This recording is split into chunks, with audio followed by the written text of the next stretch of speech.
बिहार के सारण जिले में ट्रिपल मर्डर से सनसनी मच गई है। घटना भोजपुरी एक्टर खेसारी लाल यादव के गांव घानाडीह की है। यहां एक परिवार देर रात अपने घर की छत पर सो रहा था, तभी दो बदमाश वहां आए। उन्होंने पिता और उनकी दो बेटियों को धारदार हथियार से काटकर मार डाला, साथ ही मां पर भी जानलेवा हमला किया। बदमाशों को लगा कि पूरे परिवार की मौत हो गई है, तो वे वहां से भाग निकले, लेकिन मां की किस्मत अच्छी थी, वो इस घटना में बच गई। उनका फिलहाल अस्पताल में इलाज चल रहा है। सुनिए मृतक की मां ने क्या कहा। क्या हुआ था? क्या रात में क्या हुआ था? लड़की पहले बहुत देर दिन में बात की थी। कोई हमसे कहा हम लोग से ये लड़की के मत बतिया गई। ठीक है, लड़कियां बतियावा छोड़ दिले रहे। एक दिन के दिन थी ओई नहीं है के बात है ढेर दिन के तो लड़का बात के ना बतिया तो तारे के पानी लाइट ना छोड़। तारा भाई के मुंह दे, तारा माई के मुंह, तारा बहिन के मुंह, छोटी बहिन के मुंह, तारा बाबू के मुंह, तारा के मुंह। इसके भूखे ना दे के होता हमार ना होके तो कोई दे और के ना होके दे। बोला था ये बात लड़का हां के मुंह ना दे जान से डरे। कौन कौन लड़का रोशन? रोशन था, रोशन के साथ एक और लड़का था। उस लड़का का नाम हम नहीं जानते हैं। रोशन को हम छत को गए तो मेरी लड़कियां हल्ला की। कैसे आ गई?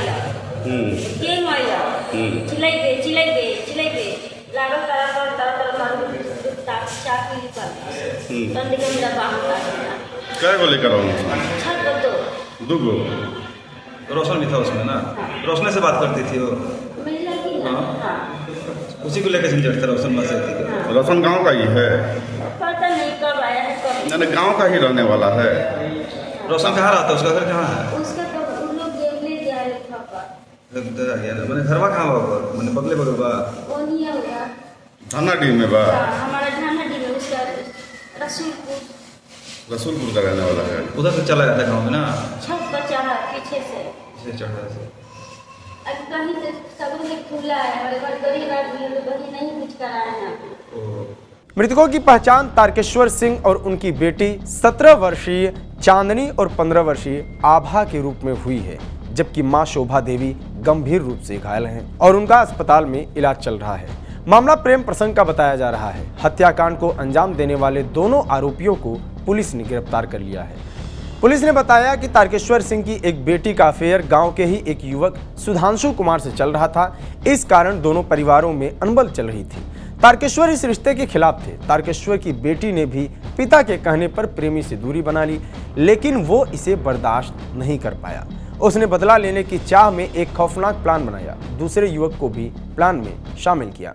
घानाडीह करके एक रसूलपुर थाने में गांव है, जहां पर ऐसी घटना रात में घटित होने की सूचना आई, जिस पर त्वरित कार्रवाई करते हुए पुलिस ने 2 आरोपियों को गिरफ्तार कर लिया है, जो इसमें मुख्य अभियुक्त हैं। जो मृतका की मां है, उसके बयान के आधार पर जो है कार्रवाई हुई है और आरोपियों ने अपना जुर्म भी स्वीकार कर लिया है। उनकी निशानदेही पर हम लोगों ने चाकू बरामद किया है। कपड़े जो उनके खून से सने हुए थे वो भी हम लोगों ने बरामद कर लिया है। इसके अलावा उनके हाथ पर चोट के निशान हैं, उनके पैरों पर खून के छींटे हैं। तो ये सारी चीज़ें जो है हम लोगों ने बरामद कर ली है और तत्काल जो है उसकी मां का इलाज करवाया जा रहा है और जो उसके पिताजी और 2 बेटियां हैं उनका पोस्टमार्टम कराया जा रहा है। क्या कारण है?